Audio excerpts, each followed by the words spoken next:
Bíblia no livro de Atos, capítulo 19.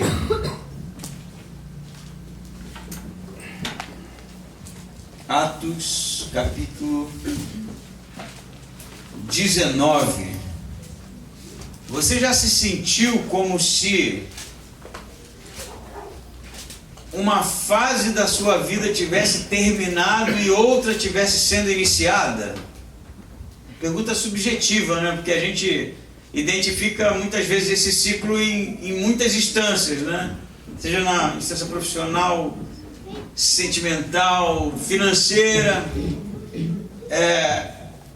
Essa semana a gente estava de carro e eu fui com a Lidiane e o Lucas resolveu umas coisas, né? E aí eu rodei e saí para fazer a manobra, fazer a rotatória, e peguei um caminho, depois voltei mais ou menos no mesmo lugar que a gente tinha passado antes. E o Lucas falou, mas a gente rodou e chegou no mesmo lugar, porque na cabeça dele tinha que sair em um lugar diferente, né? Na verdade ele está numa fase de querer conhecer as ruas todas de Timbó. Vou buscar ele na escola, ele não quer vir pelo caminho convencional, ele quer que eu suba, que eu vire e fique olhando tudo, né? Mas essa a sensação de rodar e chegar no mesmo lugar sempre, ela realmente é um tanto, eu diria, desgastante, né? Frustrante até. Haja visto a dificuldade que a gente tem, por exemplo, pelo menos eu, em fazer caminhada em esteira. Meu maior problema com esteira é andar e não sair do lugar. Se você me pedir para andar daqui até Rio dos Cedros, né? Pode ser que eu vá, mas na esteira para mim não dá, é sofrível, porque não avança, né? O cenário é sempre o mesmo, tudo que está acontecendo ali não muda, e a gente fica ali, óbvio, com o objetivo de queimar calorias, mas o que me frustra ou o que me cansa é justamente não poder mudar as paisagens. Por que eu estou dizendo isso? Esse capítulo de Atos, ele é justamente a quebra de um ciclo e o início de algo novo. Esse capítulo de Atos, eu poderia dizer para você aqui, de maneira não oficial, é a segunda fase do Evangelho. É a segunda camada do Evangelho. O segundo degrau do Evangelho. As coisas aqui são bem diferentes da esteira. Embora alguns elementos estejam presentes, são situações, são espaços temporais, geográficos, são pessoas, tudo é muito novo, embora com os mesmos elementos. Então eu convido você a ler comigo o capítulo 19 a partir do versículo 1, que diz assim: aconteceu que enquanto Apolo estava em Corinto, Paulo, depois de atravessar as regiões mais altas, chegou a Éfeso, achando ali alguns discípulos. Perguntou-lhes: recebestes o Espírito Santo quando crestes? Eles lhe responderam: não, nem sequer ouvimos dizer que há Espírito Santo. Então ele lhes respondeu: em que batismo fostes batizados? Eles disseram: no batismo de João. Mas Paulo respondeu: João realizou o batismo do arrependimento, dizendo ao povo que cresce naquele que viria depois dele, isso é, em Jesus. Quando ouviram isso, foram batizados em nome do Senhor Jesus. E quando Paulo lhes impôs as mãos, o Espírito Santo veio sobre eles e eles começaram a falar em línguas e a profetizar. Eram uns 12 homens ao todo. Assim Paulo entrou na sinagoga e durante 3 meses falava-lhes abertamente, argumentando e convencendo os judeus acerca do reino de Deus. Mas como alguns deles se endureceram e se mostraram descrentes, falando mal do caminho diante da comunidade, Paulo afastou-se deles e separou os discípulos, instruindo-os diariamente na escola de Tirano. Isso aconteceu durante 2 anos, de maneira que todos os que habitavam na Ásia, tanto judeus como gregos, ouviram a palavra do Senhor. Até aqui. Pois então, essa é a terceira viagem missionária do apóstolo Paulo. Paulo viajou por 3 vezes, não é? E não é uma viagem como essa que eu faço para Minas ou para Bahia de carro. Era uma viagem andando, né? Na maioria das vezes no lombo de um jumento. Outras vezes em embarcações precárias, sofrendo até naufrágio. E isso demorava meses, anos até. Toda essa viagem do apóstolo, até porque as viagens de Paulo não eram viagens com um destino e um CEP muito bem definido. Ele ia parando nas cidades, visitando as sinagogas e ali debatendo, insistindo em mostrar que Jesus era o Messias. Assim nasciam as igrejas, salvo a igreja de Filipos, que não havia sinagoga. Então Paulo prega às mulheres que estavam ali lavando roupa, e então vai nascer uma igreja na casa de uma mulher chamada Lídia, que não é fruto de uma discussão, de um debate em sinagogas. Essa terceira viagem missionária de Paulo, só para que você se situe aqui, está 20 anos depois do Pentecostes. Atos 2 lá fala da festa do Pentecostes, né? Do derramamento do Espírito Santo, do enchimento do Espírito Santo. 20 anos depois, estamos aqui, capítulo 19, Paulo em Éfeso. Apolo, personagem citado aqui, é um indivíduo que Paulo encontra, que é um homem letrado, culto, que domina as Escrituras, mas que também só conhecia o batismo de João Batista. E o que significa o batismo de João Batista? Ele só conhecia a mensagem pregada por João Batista, de que o Messias estava vindo e era necessário o arrependimento dos pecados. E assim João batizava. João até chegou a dizer para, por exemplo, os seus discípulos, né, André e Filipe, que Jesus era o Messias. Ele manda os discípulos perguntarem a Jesus, né? E Jesus vai responder: vejam, os cegos estão enxergando, os coxos estão andando. E ele dá, na verdade, a resposta a João Batista já em cárcere, que era a citação do livro de Isaías, aplicando nele, né, aquela mensagem ou aquela palavra profética no livro de Isaías.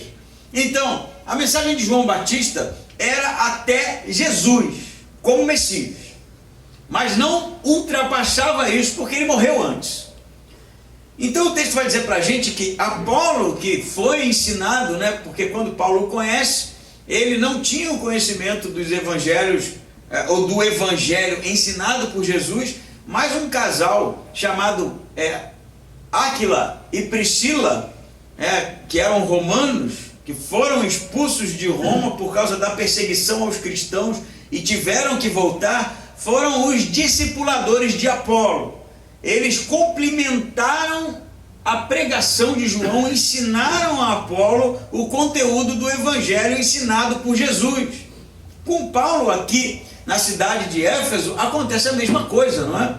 Você vai ver que Paulo está em Éfeso e ele encontra alguns discípulos de João, não é?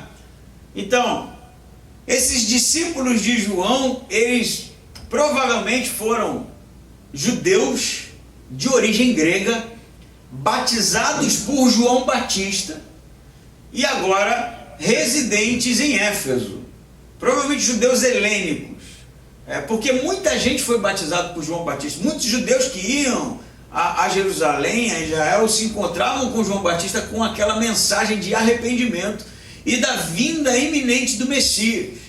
Esse grupo é um grupo justamente que descende dessa pregação de João Batista.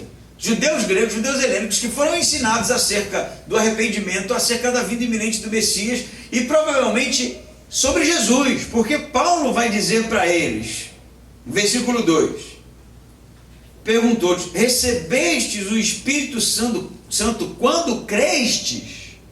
E a expressão aqui, quando crestes, é quando creste em Jesus mesmo, não é quando creste em João Batista.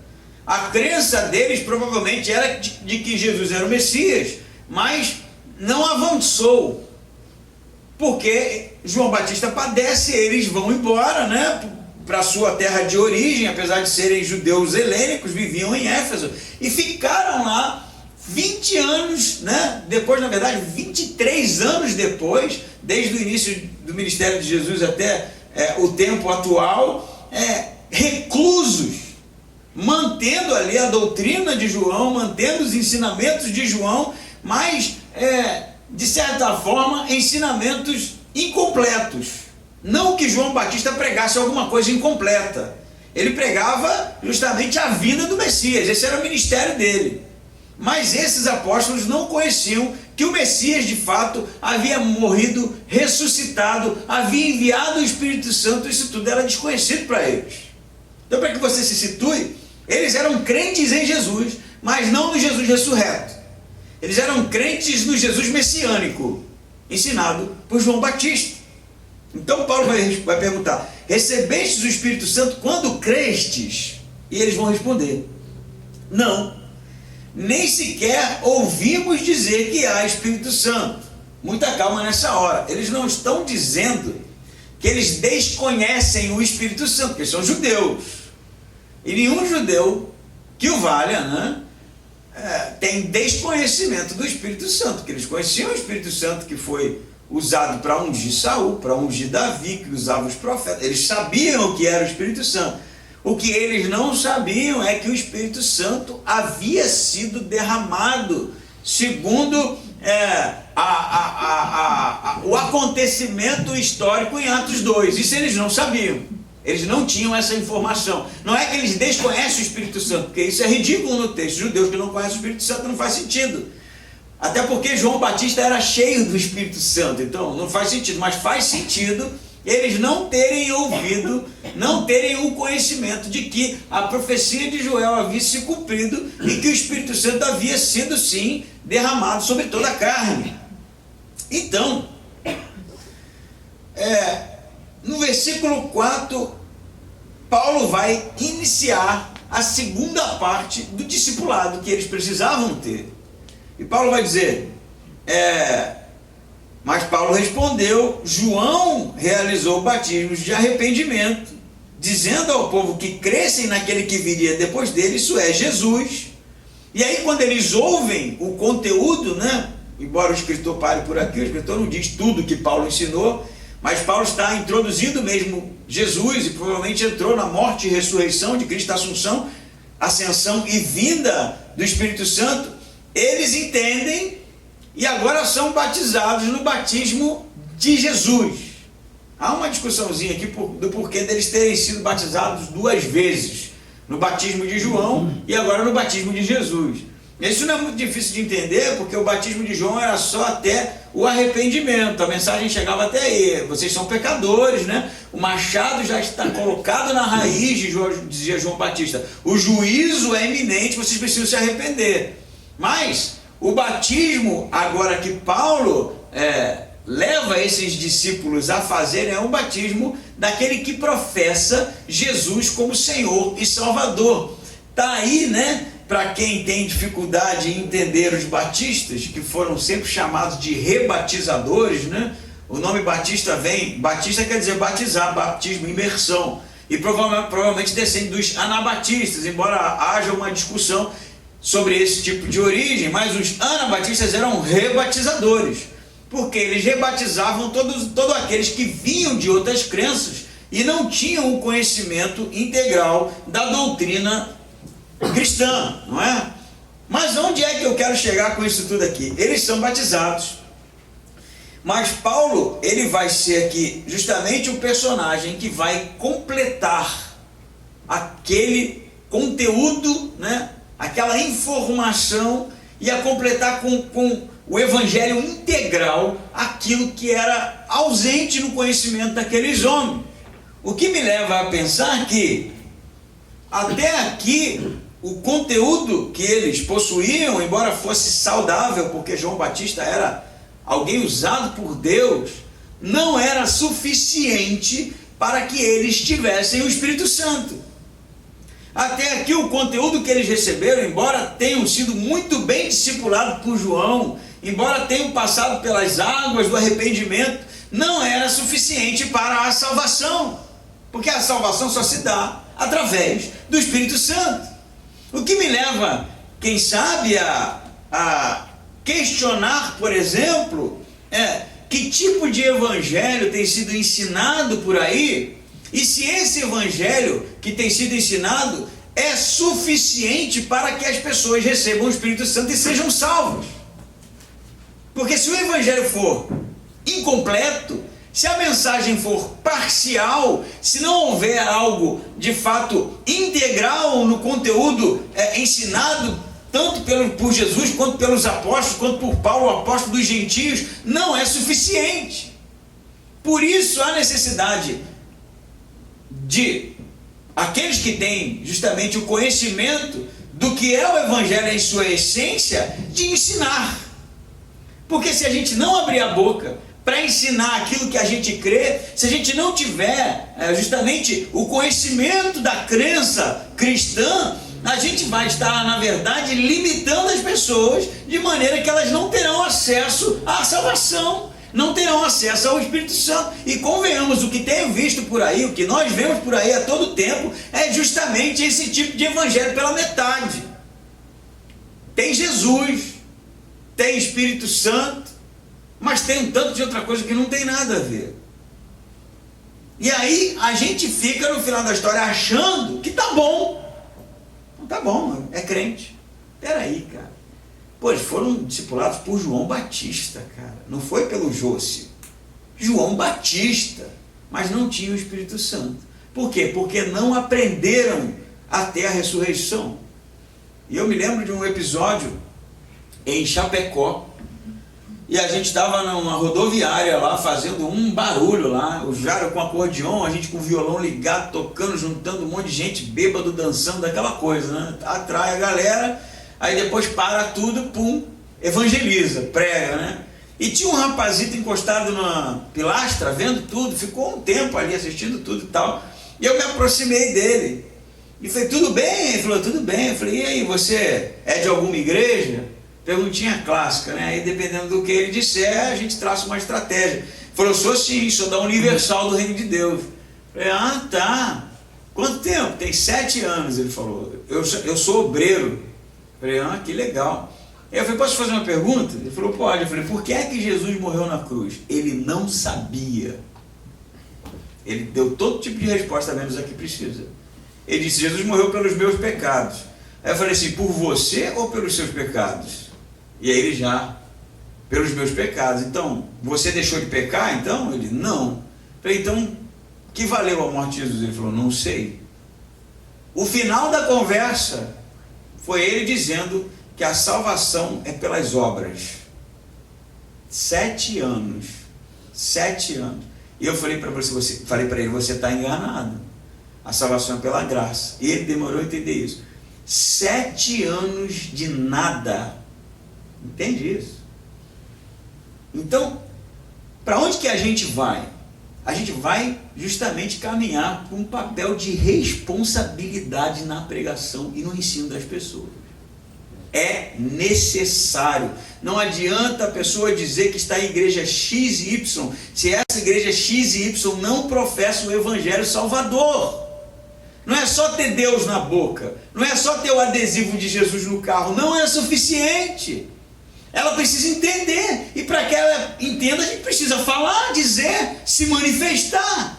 Não adianta ficar achando que está tudo muito bem, está tudo muito bom. Paulo poderia ter dito, que bom, João Batista é grande homem de Deus, até mais ver, né? E seguiu o caminho dele. Não, ele parou, não, se tem alguma coisa faltando aí.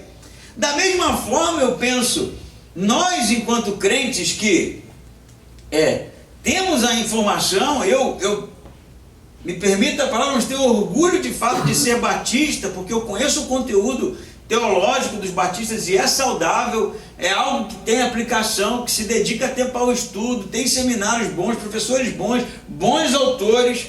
Mesmo assim, você pode ter o conteúdo e pode não ter a experiência com o Espírito Santo. Sabia disso? Porque não é só uma questão intelectual. Não é só uma questão intelectual.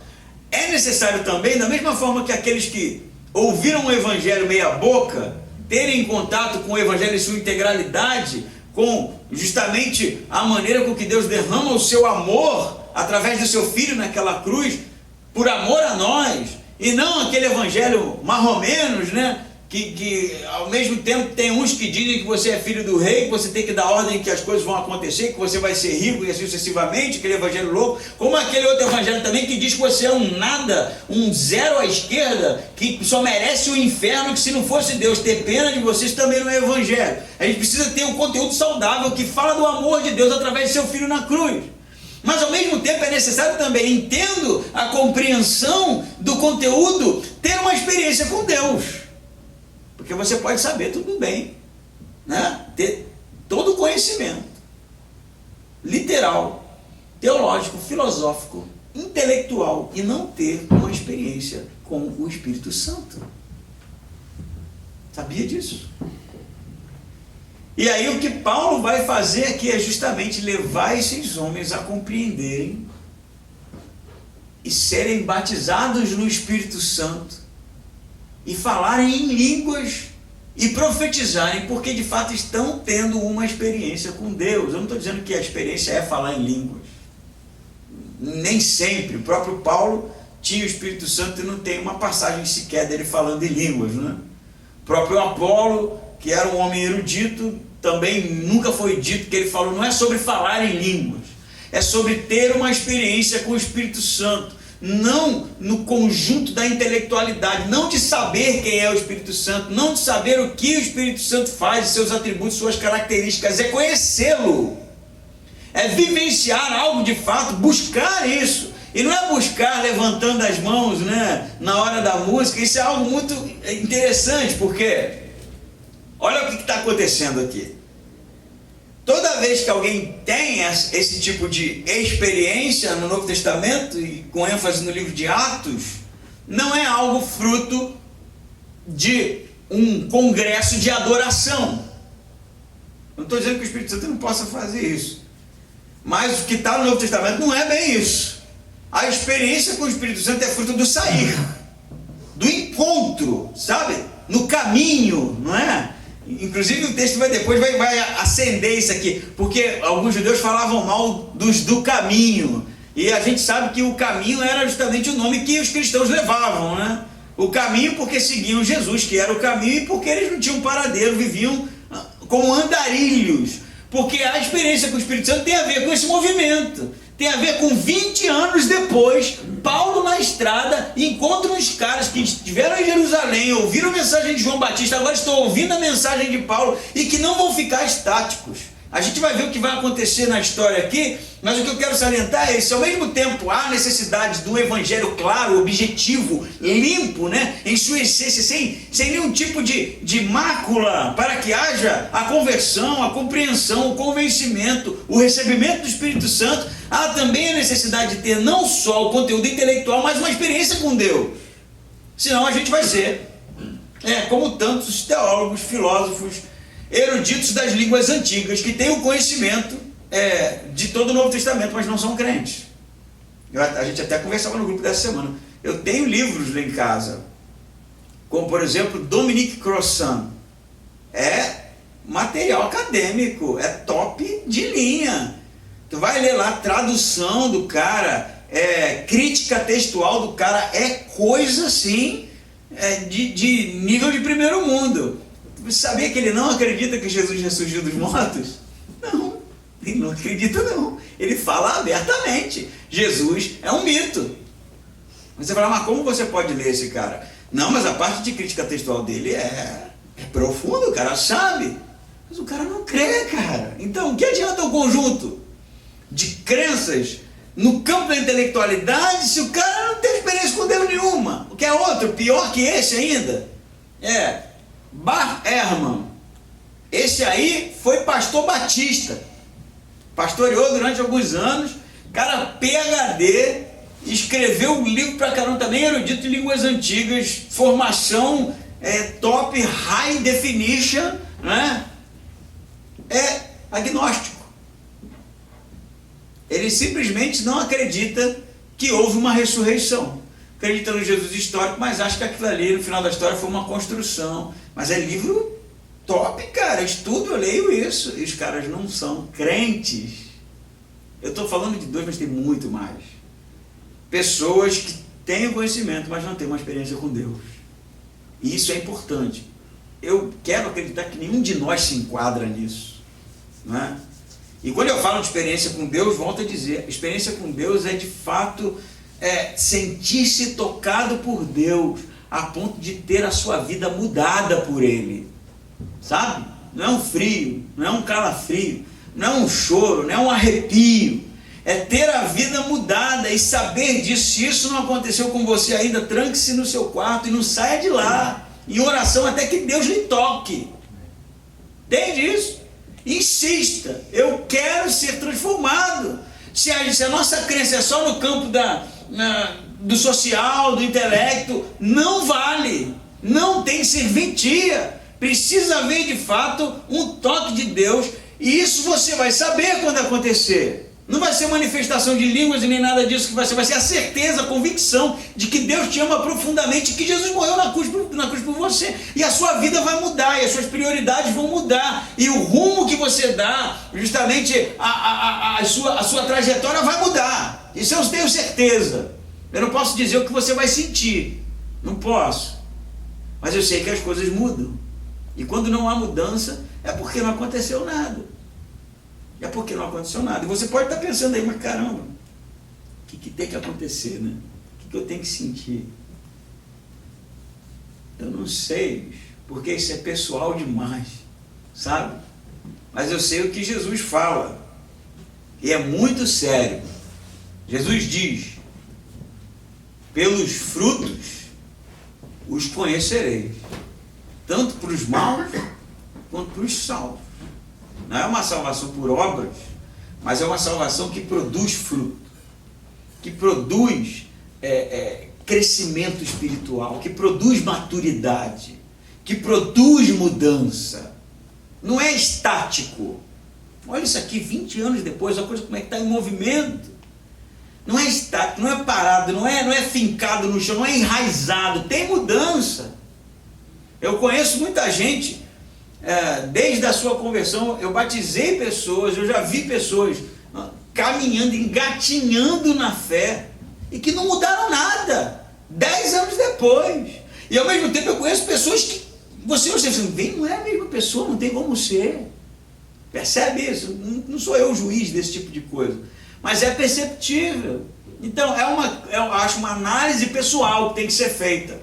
Será que de fato eu estou tendo uma experiência com Deus? Ou será que o que me atrai é outro tipo de coisa, que não tem nada a ver com isso, sabe? Isso aconteceu no texto. Vocês ouviram sobre o Espírito Santo? Não. Nem ouvimos falar que houve derramamento do Espírito Santo. Então eu vou dizer para vocês, o Messias que João Batista dizia, ensinava, era Jesus. Ele morreu, ressuscitou dos mortos e enviou o Espírito Santo para todo aquele que crê nele. E os caras, crendo, foram batizados e receberam o Espírito Santo. O texto continua dizendo, né, eu vou ler a porção aqui de novo, do 4 até o 7, que diz assim: Paulo dizendo, João realizou o batismo de arrependimento, dizendo ao povo que cresce naquele que viria depois dele, isto é, em Jesus. Quando ouviram isso, foram batizados em nome do Senhor Jesus, né? O batismo ali formal, foram batizados. Quando Paulo lhe impôs as mãos, o Espírito Santo veio sobre eles, eles começaram a falar em línguas e profetizar, e eram uns 12 homens ao todo. Sei que você deve estar pensando aí, mas como assim? Eles primeiro foram batizados, depois receberam o Espírito Santo. Então são 2 batismos, né? São 2 momentos. Então eu quero que você entenda que no início não tinha uma fórmula. Não tinha uma fórmula. Não era algo sistematizado. Em alguns momentos eles receberam o Espírito Santo primeiro, depois foram batizados. Em outro momento há necessidade de Pedro estar lá impondo as mãos. Em outro momento, enquanto Pedro fala, Cornélio recebe o Espírito Santo. Nesse momento eles são batizados, depois Paulo impõe as mãos e eles recebem o Espírito Santo.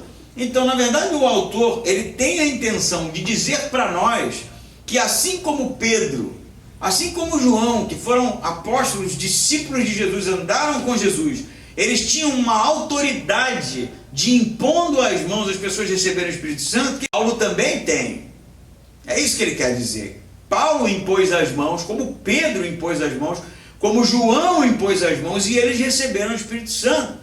Porque o que Lucas quer mostrar para quem está lendo o livro de Atos é que Paulo também é um apóstolo, ainda que fora de tempo.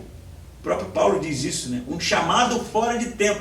O apóstolo dos gentios, né? Aquele que desbravou, na verdade não foi ele, foi Pedro o primeiro a pregar para um não-judeu, mas Paulo foi aquele que continuou a trajetória pregando o evangelho. Então, esses homens eram homens especiais, para eles foi dado a autoridade, para eles foi dado justamente essa responsabilidade. E depois disso, a gente já não vive mais era apostólica, né? A gente sabe que os apóstolos, segundo lá Atos 1, quando foi ser decidido quem seria o 12º apóstolo que entraria no lugar de Judas, que havia morrido, Pedro vai dizer que tenha visto Jesus, que tenha sido testemunha ocular.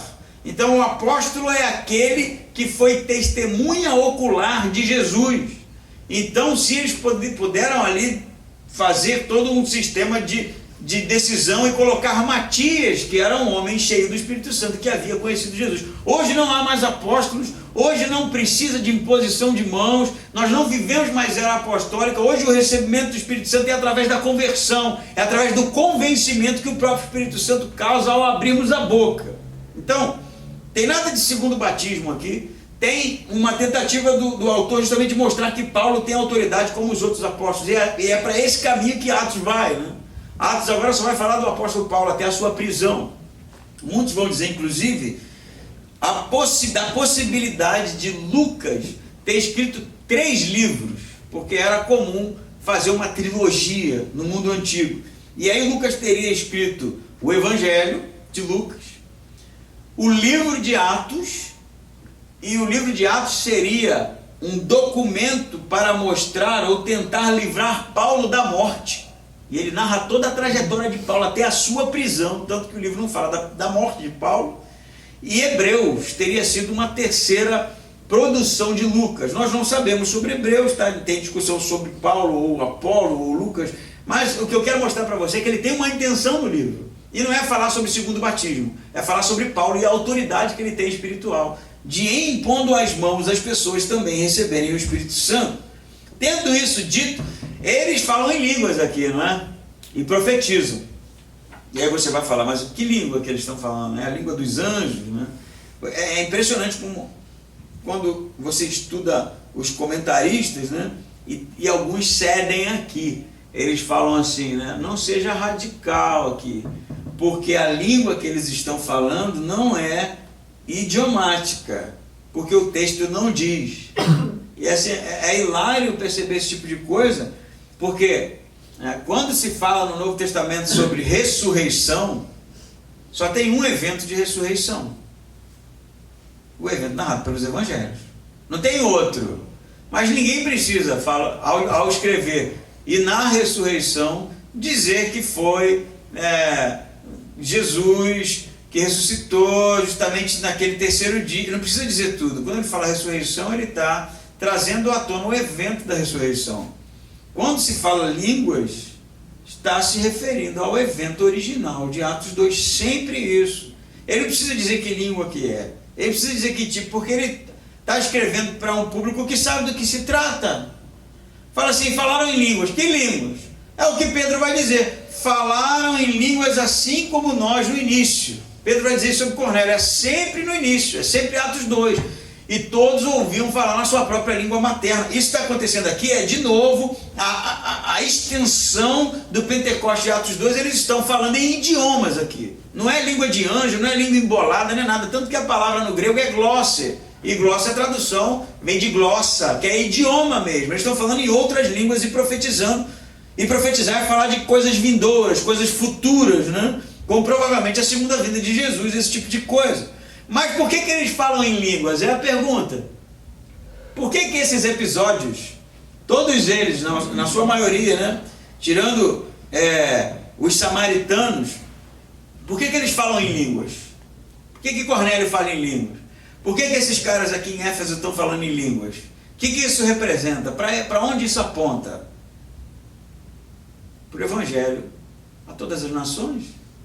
É por isso que eles falam em línguas. O falar em língua é um sinal nítido de que o Evangelho seria pregado a todas as nações. E você imagina que Paulo chega, vocês conhecem sobre o derramamento do Espírito Santo? Não. Quando se deu? A gente não ouviu falar disso. E aí Paulo explica, né? E ele vai falando, e quando eles entendem aquilo, de repente eles recebem o Espírito Santo, não de maneira visível, mas eles começam a falar cada um idioma diferente. Um falando turco, outro falando árabe, outro falando latim, outro falando, vai saber as línguas, um alemão. Alemão provavelmente Paulo não tinha conhecimento, né? Mas o que isso aponta, cada um falando um idioma, gente? É simples, né? Não precisa ser um expert, não precisa ser o Dominique Crossan para entender que é porque o Evangelho ia para todos os idiomas. Então, o recebimento do Espírito Santo é um comissionamento. Entende isso? É um comissionamento. Você está sendo comissionado a fazer parte dessa pregação a todas as nações. O Espírito Santo não é derramado para a gente ficar numa espécie de balbúrdia espiritual, né? Vamos tocar aqui 1 hora de música, né? Worship super mega introspectivo, você fica aqui, não é para isso, nunca foi, não é sobre isso não. O recebimento do Espírito Santo é justamente para comissionar aqueles do caminho que continuariam a pregação do Evangelho a todas as nações. É isso, sobre isso, independente de você falar em língua ou não falar. A responsabilidade dos primeiros apóstolos é justamente, viu a visão de Pedro semana passada? Vai até o Romano, porque o que eu purifico não é impuro. A missão de Pedro, a missão de Paulo, a missão dos 12 aqui, a gente vai falar disso porque são um número de 12, né? E a missão dos pais da igreja, dos discípulos, é pregar o Evangelho a todas as nações. Por isso o Espírito Santo ele é derramado. Não é só para nos consolar quando a gente está fragilizado, é também. Não é só para produzir o fruto do Espírito, paz, mansidão, é também. Mas é um comissionamento, é o selo, é o chamado. É justamente estar fazendo parte de algo, não é estático. Nunca foi estático. Não tem isso no Novo Testamento. Eu recebi o Espírito Santo para ficar plantado, enraizado. Não é. Você pode até ter uma ação dentro da igreja e não sair daqui para lugar nenhum. Mas você foi chamado para proclamar o Evangelho. Simples. Proclamação do Evangelho. Sempre foi assim. Você pode até ser tímido, você pode até ter dificuldade de falar com as pessoas, mas Deus tem uma maneira, sempre tem, de você fazer a diferença. Esse é o comissionamento do Espírito Santo. Uns vão mais longe, né? Vão viajar, vão de fato ir para outras nações. Outros vão ser importantes dentro do país, dentro do estado, dentro da cidade, dentro da vizinhança. Mas há um papel importante para você, se você tem o Espírito Santo. O comissionamento. Amém? Amém? Tem que ser. Você tem que fazer parte de alguma coisa. Não é à toa que Paulo vai dizer dos dons, né? Tem um papel, bicho. Tem alguma coisa que você tem que executar. E aí eu lhe pergunto, qual é o seu papel no reino de Deus? Você sabe qual é? No reino, falando de maneira bem expansiva, né? Qual é o seu papel aqui na igreja? Nessa aqui? Para que Deus te chamou? Precisa ter uma função, precisa ter um objetivo, precisa ter um chamado, precisa ter alguma coisa, um comissionamento. Não é para vir e sentar e olhar para mim e ouvir e dizer, como a mensagem foi boa, né? Vida que segue. Não pode ser. É para fazer a diferença, é para ser usado por Deus, é para ser vaso de bênção. Alguma coisa Deus nem que você seja um preparador de brigadeiro, brother. Não sei, eu não sou chegado de brigadeiro, mas que aquilo seja usado por Deus para alcançar as nações. Não tem para onde fugir. É um chamado. E não é um chamado que é um fardo. É uma bênção fazer parte disso. É uma bênção fazer parte do reino de Deus, é uma bênção ser comissionado pelo Espírito Santo para fazer parte dessa metanarrativa muito maior do que a nossa história. Amém? E aí o que acontece? O versículo 8 é muito maneiro, né? O texto é muito bom, na verdade, e a gente vai continuar semana que vem, mas diz que Paulo, depois dos 12, eu vou guardar essa coisa dos 12 para o final aqui, que eu acho que vai ficar legal. Diz assim, ele entra na sinagoga, para onde ele sempre ia, né? A gente não sabe se ele encontra esses 12 na sinagoga, ou se ele encontra através de Apolo. Há uma discussão se Apolo fazia parte dos 12 ou não, porque Apolo também só foi batizado no batismo de João Batista, a gente não sabe. Mas o que é fato é que, depois disso, Paulo entra na sinagoga, e ele vai fazer o que ele normalmente faz quando chega na cidade. A sinagoga era um lugar de debate mesmo, né? As pessoas iam para lá para aprender, para discutir, para conversar, e ele fica 3 meses ali quebrando pedra, não é isso que o texto diz? Falando abertamente, ele tinha liberdade ali para argumentar, né? E convencendo os judeus acerca do reino de Deus. Ele está na sinagoga ali, mostrando nas escrituras, né, articulando, tentando convencer aqueles homens de que Jesus era o Messias esperado, e usando os profetas, usando o seu conhecimento bíblico. Aí o versículo 9 diz assim, mas como alguns deles se endureceram, e a palavra no grego é interessante, porque não é só se endureceram e ficaram na defensiva, eles se tornaram pessoas ousadas no endurecimento, é essa a ideia. Tanto que eles não ficaram só, não concordo com você, Paulo. Eles se mostram descrentes, começam a falar mal, a atacar, né? Eles começam a falar mal dos do caminho, que eram os cristãos, que eram chamados do caminho, diante da comunidade. Então, Paulo vai encontrar um tipo lá de judeu que ele não só está endurecido na discussão, e o endurecimento aqui não é um cara que tem argumento para combater, né? Ele não quer saber, ele se endureceu, ele se tornou ousado, ele ataca agora de maneira, inclusive, falaciosa, né? O ad hominem, ele não tem argumento aqui para combater, e ele começa a atacar, dizendo mal, falando mal, atacando moralmente os cristãos, falando mal para os outros. Esses caras aí são os hereges, não valem nada, e todo tipo de acusação. E aí o que Paulo faz? Afasta-se deles. Ele não quer mais saber. Ele separa os discípulos, provavelmente os 12, mais os judeus que foram ali alcançados, né, que estavam sensíveis ali ao argumento de Paulo, separa esse grupo e instrui-os diariamente. Aqui fala sobre a escola de Tirano, né? Segundo os estudiosos, Tirano era um indivíduo. O nome é estranho, né? Porque Tirano em português parece que é alguém mau, né? Mas não tem nada a ver. Ele era alguém em português, alguém que provavelmente tinha condição financeira e tinha um espaço. Ele tinha um galpão, alguma coisa assim. E aí é lá que Paulo consegue para se reunir com esses discípulos e ficar por 2 anos em Éfeso ensinando essas pessoas diariamente. Então, ele sai da sinagoga depois de 3 meses, eles não querem mais saber de sinagoga ali, porque está havendo resistência, porque está havendo ataque, porque é algo que não está produzindo mais. Junta os 12, né, os discípulos de João, agora cristãos, junta os judeus aqui, e por 2 anos ele treina esses caras, ele ensina esses caras todo o dia, todos os dias. E aí o que vai acontecer? Isso acontece durante 2 anos, diz o versículo 10, de maneira que todos os habitantes na Ásia, tanto judeus como gregos, ouviram a palavra do Senhor. Como que todos os habitantes da Ásia ouviram a palavra do Senhor? Será que Paulo foi de porta em porta? Ou será que os discípulos treinados por Paulo por 2 anos foram justamente essa rede na proclamação, que levaram o evangelho à Ásia, toda a Ásia?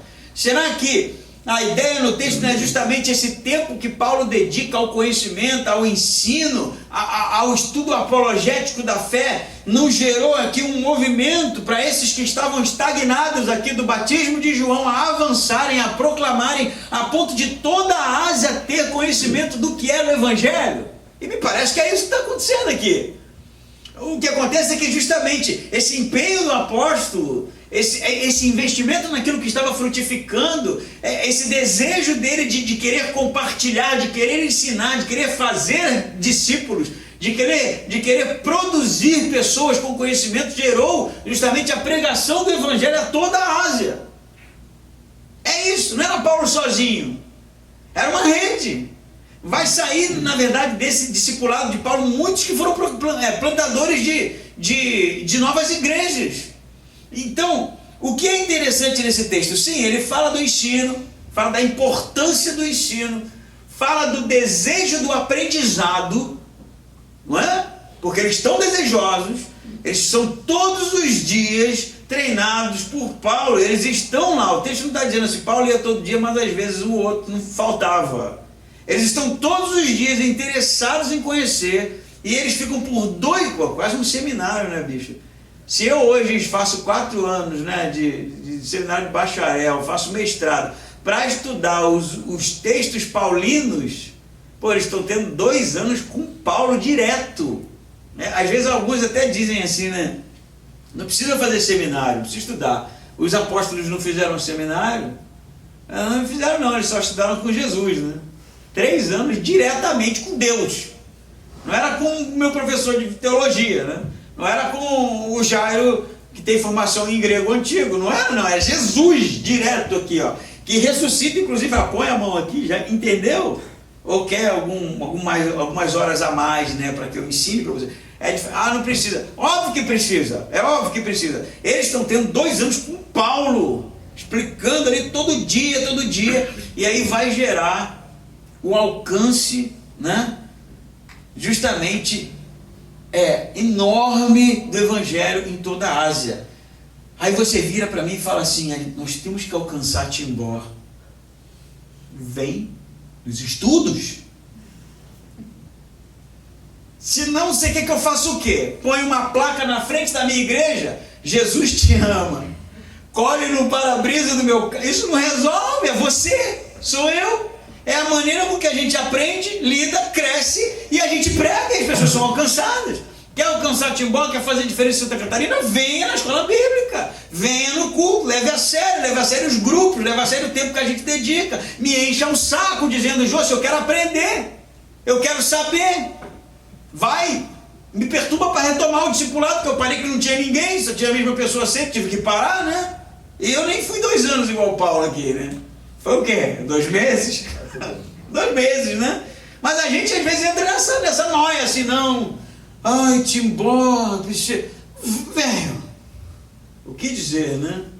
Senão o fato de que Paulo os instruía todos os dias, durante 2 anos, e depois disso toda a Ásia havia conhecido o Evangelho.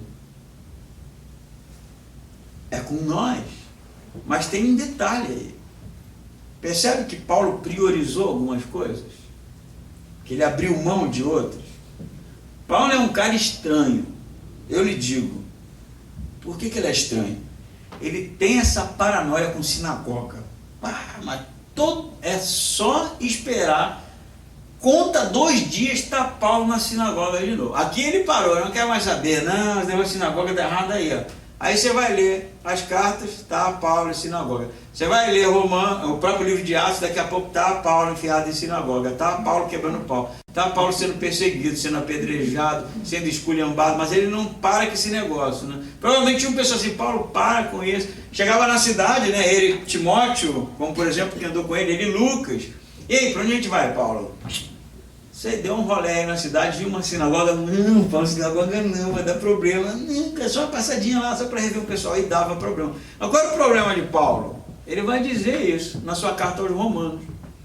Ele fala que ama tanto os seus compatriotas, que ele daria a salvação dele por eles. Por isso que ele insiste.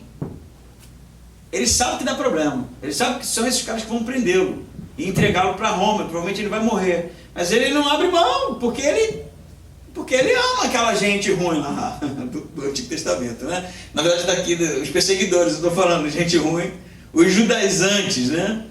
Mas percebe que agora em Éfeso, ele tem que abrir mão de algumas coisas que não frutificam, que não dão em nada. Judeus duros. que não queriam saber, começaram a ser falaciosos, falar mal das pessoas e tal. E nesse momento aqui ele fala, não vai dar, aqui não vai dar mais nada aqui. Eu vou ter que arrumar um outro lugar para investir naquilo que produz.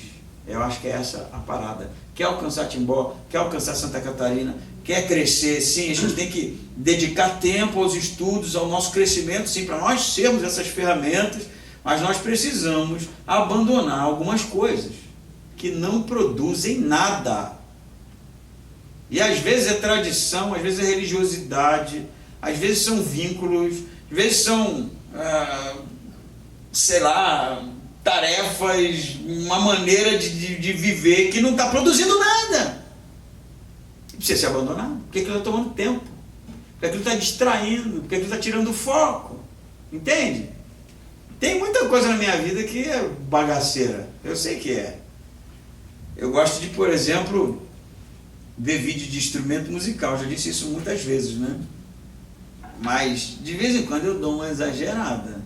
E a Lidiane fala assim, mas ela está vendo esse vídeo pela 10ª vez, né? Não precisa 10ª vez. Eu poderia estar fazendo uma outra coisa, poderia estar dedicando tempo a outra coisa, né?